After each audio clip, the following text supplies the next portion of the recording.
Meu nome é Juliana Schmidt, tenho 42 anos e sou enfermeira. Eu cresci num lar onde tinha muitos depressivos e eu não entendia, ninguém entendia, né? Porque de tanta tristeza. Era muita tristeza, uma melancolia que a gente não conseguia entender. A gente imaginava que era por circunstâncias, por onde morava, enfim. E aí eu fui crescendo com aquele vazio dentro de mim, aquela tristeza, a falta do meu pai, que até então não era perceptível por mim, mas eu sentia como criança aquilo ali. E aí eu cresci nesse lar destruído, né? A minha mãe me criou, né, sozinha, e ela teve vários relacionamentos, e nesses relacionamentos eu me sentia muito triste, porque me sentia colocada de lado, né? E desde muito cedo eu precisei trabalhar fora, e ali eu comecei a me envolver com o trabalho para ver se supria aquela necessidade que tinha dentro de mim. E foi assim que eu fui crescendo, nesse lar destruído, num lar de tristeza, um vazio muito grande dentro de mim, um buraco que se abria e eu não entendia de onde vinha aquela dor. Até que eu encontrei uma pessoa, né, me relacionei com ela, ficamos bastante tempo juntos, mas aí o que aconteceu? Eu fiz dele o meu Deus. Eu fiz dele a pessoa mais importante da minha vida. Eu fazia dele assim como o meu sol. Eu não conseguia respirar sem pensar nele em um só minuto. E claro que isso é errado diante de Deus, né? Naquela época eu cria em Deus, eu sabia que Deus existia, eu sabia da importância de Deus, mas eu não dava valor. Eu achava que Deus aceitava aquela minha relação de colocar ele num pedestal e colocar Deus num cantinho, vamos dizer assim, de lado, né? Só que, apesar de ter encontrado essa pessoa, que inicialmente estava tudo muito bem, sempre existia um vazio dentro de mim. Parecia que ia se abrir um buraco dentro da minha alma, onde eu descia no fundo de poço e dava uma angústia tão grande que eu sentia como se eu estivesse com falta de ar. E aí eu respirava fundo, e aí ia passando. Isso acontecia 2, 3 vezes por dia. Chegava a dar medo quando dava essa angústia, né? Então, assim, era como se realmente se abrisse um buraco na minha alma e eu caísse dentro desse buraco. Até que se desgastou essa relação. E ele simplesmente foi embora. Me deixou. Me largou. E quando ele foi embora, meu chão se abriu. Eu achei que eu não conseguiria mais viver, né? Se naquela angústia que eu vivia, eu tinha um refúgio, imagina agora que esse refúgio foi embora. E agora o que fazer?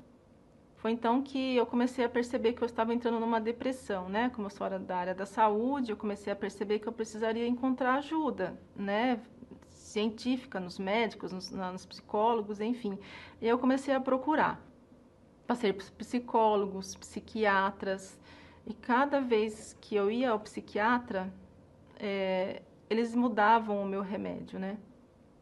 Eu tinha uma depressão que ela foi tão grande que cada vez que eu ia no médico, ele me diagnosticava com uma fase um pouco pior da depressão. Eu entrava, né, eu começava a usar um remédio e esse remédio ele não fazia o efeito esperado, né? Na minha cabeça existia uma desorganização de pensamentos, eu não conseguia organizar meu pensamento. E automaticamente a minha vida do lado de fora estava aquela bagunça. E eu não conseguia dormir. E aí o médico começou a passar algumas medicações para que eu pudesse dormir. Mas o que acontecia? O meu corpo ficava totalmente dopado, mas a minha mente não desligava. Quando eu tive o primeiro contato com a bebida, foi tudo muito bom. Como toda droga, vamos dizer assim, no início é tudo muito bom, muito fácil. E eu encontrei o refúgio. Só que como toda droga, precisa aumentar a dose, né? Hoje era um copo, amanhã eram 2, até o ponto que eu comecei a beber todos os dias, né?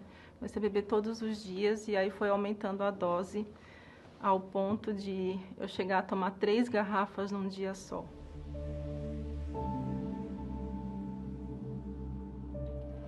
Eu saí com uma pessoa e a gente bebeu naquela noite. E aí eu pedi para me levar para casa, só que ele não me levou para casa, ele me levou para um motel, né? Eu estava totalmente alcoolizada. Eu falei, olha, eu quero ir para casa. Ele falou assim, não, não cheguei até aqui só para a gente ir para casa, a gente vai continuar a nossa noite. E aí eu cheguei naquele lugar horrível, e aí eu estava sem força, estava totalmente sem forças, não tinha controle sobre meu corpo, não tinha controle sobre a minha voz, e ele sumiu. Ele foi usar droga em algum lugar e ele voltou. No que ele voltou, aconteceu o abuso sexual. E aí ele falou pra mim, eu falei, por favor, não faz isso. Ele falou assim, não fala nada, porque você saiu mais caro do que uma prostituta que eu poderia pagar. Ele falou, você saiu muito caro pra gente sair daqui de qualquer jeito. E ali eu tive que ficar quieta para que eu saísse viva dali.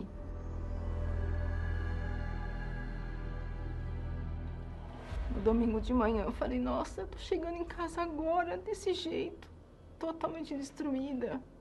Passei por isso nesse momento, eu poderia estar buscando a Deus nesse momento, porque eu já tinha um pouco de conhecimento do que era Deus, mas eu desprezava totalmente. Eu cheguei nessa fase em que eu tive que tomar muita bebida para tentar anestesiar a minha mente, meu corpo, e junto com o remédio.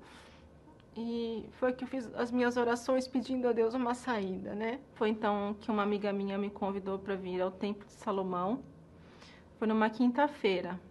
A gente veio no intuito de poder buscar uma cura emocional, né? Alguma coisa do lado de fora.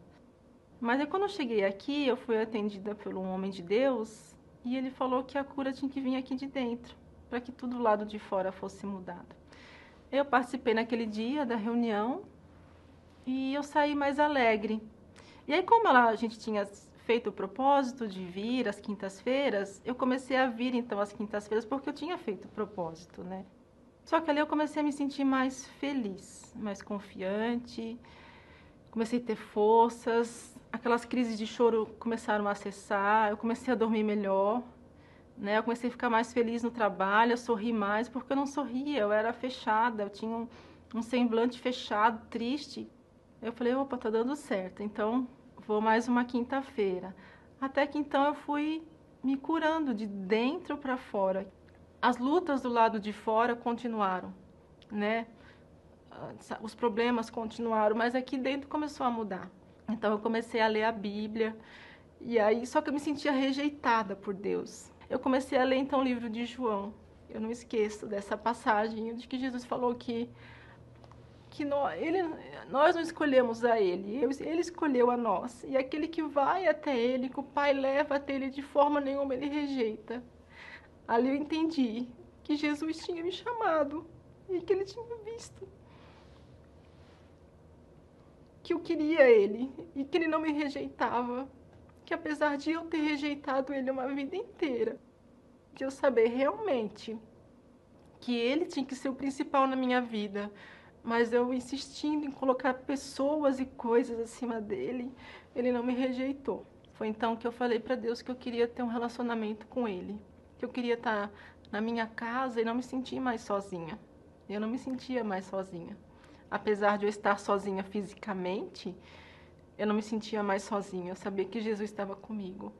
Foi então quando eu comecei a buscar o Espírito Santo, né? Porque ele é um principal na nossa vida. Ele é o nosso consolador, o nosso ajudador, aquele que intercede por nós diante de Deus. E um dia eu estava dirigindo, eu estava indo para uma reunião da Igreja Universal e eu comecei a pensar nas coisas de Deus, né? Comecei a pensar, Deus, eu quero tanto a Tua presença, eu quero tanto que o Senhor fique comigo, eu não quero que o Senhor me rejeite.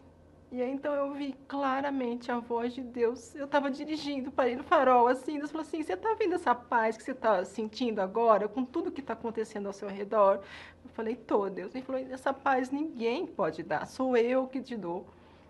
Foi então que eu tive a certeza ali que o Espírito Santo era comigo, que eu fui batizada com o Espírito Santo no meio do trânsito, porque é uma paz que vem de dentro, é uma alegria que só o Senhor Jesus pode dar. Ele é o meu marido, ele é meu amigo, ele é meu tudo. Eu não me sinto mais sozinha. Eu durmo, não preciso mais de remédio para dormir, eu durmo até demais. E hoje eu faço parte do grupo Depressão Tem Cura, né? Hoje eu levo essa paz, essa alegria, essa vida a cores para as pessoas que veem tudo em preto e branco e cinza, porque essa é a cor que a gente enxerga quando a gente tem depressão. Aconteça o que acontecer, Ele é um principal na minha vida.